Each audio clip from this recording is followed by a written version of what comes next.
Subscribe now and press the bell icon. Never miss an update.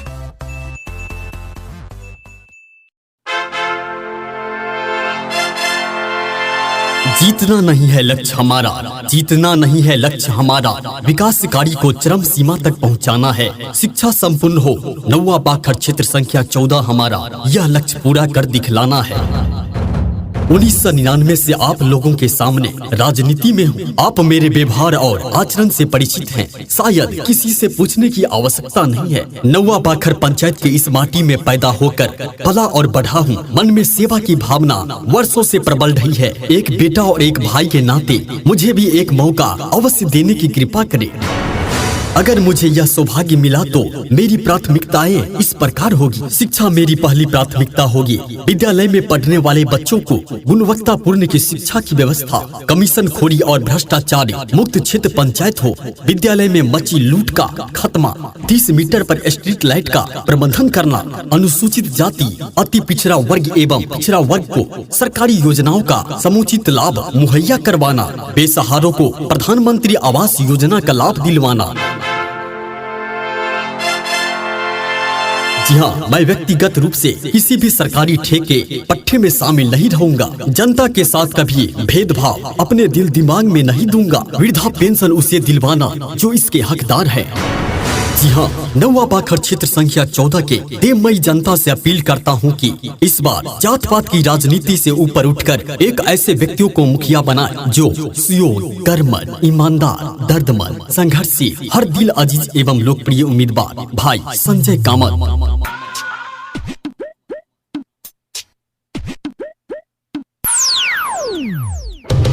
अब की बार नौवा बाखर क्षेत्र संख्या 14 में भ्रष्टाचारी मुक्त क्षेत्र, युवा शक्ति, आधुनिक कृषि, स्वास्थ्य सुविधा एवं बेरोजगारों की समस्या को दूर करने हेतु मुखिया प्रत्याशी भाई संजय कामत तैयार खड़े हैं आप सभी के हक और अधिकार की लड़ाई लड़ने के लिए। प्रेजेंटेड बाय अपना रिकॉर्डिंग स्टूडियो। टूट गेले सब हक मनवा, मिट गेले मान सम्मान। टूट गेले सब हक मनवा, मिट गेले मान सम्मान। अब की बेरी संजय के भैया देहबई मुखिया बनाए। अब की बेरी संजय के चाचा देहबई मुखिया बनाए। टूट गेले सब हक मनवा, मिट गेले मान सम्मान। टूट गेले सब हक मनवा, मिट गेले मान सम्मान। अब की बेरी संजय के भैया देहबई मुखिया बनाए। अब की बेरी संजय के चाचा देहबई मुखिया बनाए। अब खुशियों का बौछार होगा, हर गरीब के दिल में संजय कामत का प्यार होगा। ऐ मतदान करने वालों, जरा सोच समझ कर मतदान करना, क्योंकि अब गरीबों का सरकार होगा।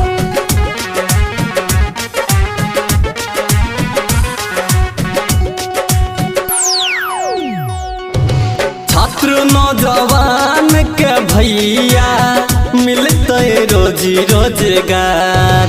छात्र नौजवान के भैया मिलते रोजी रोजगार। अब की बेरी संजय के चाचा देहबई मुखिया बनाए। अब की बेरी संजय के भैया देहबई मुखिया बनाए। अब की बेरी संजय के बाबा देहबई मुखिया बनाए। हर गांव का विकास होगा, हर गरीब के पास अपना आवाज होगा। इस बार संजय कामत को वोट दीजिए। नौवा बाखर क्षेत्र संख्या 14 में बहुत कुछ खास होगा।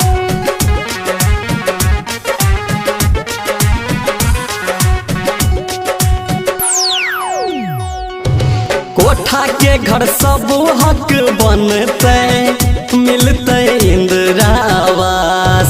कोठा के घर सब हक बनते मिलते इंदिरा आवास। अब की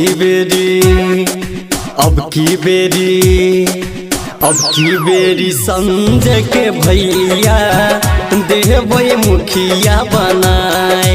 अब की बेरी संजय के चाचा देवई मुखिया बनाए।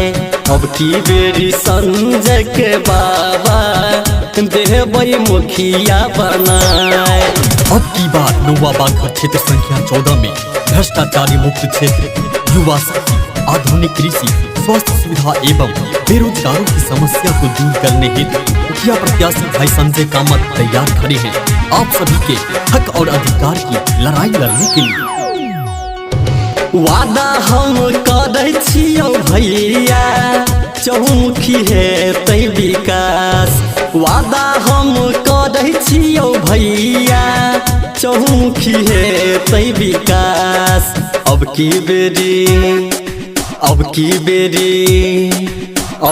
बेरी संजय के बाबा देवई मुखिया बनाए। अब की बेरी संजय के चाचा देवई मुखिया बनाए। अब की बेरी संजय के भैया देवई मुखिया बनाए।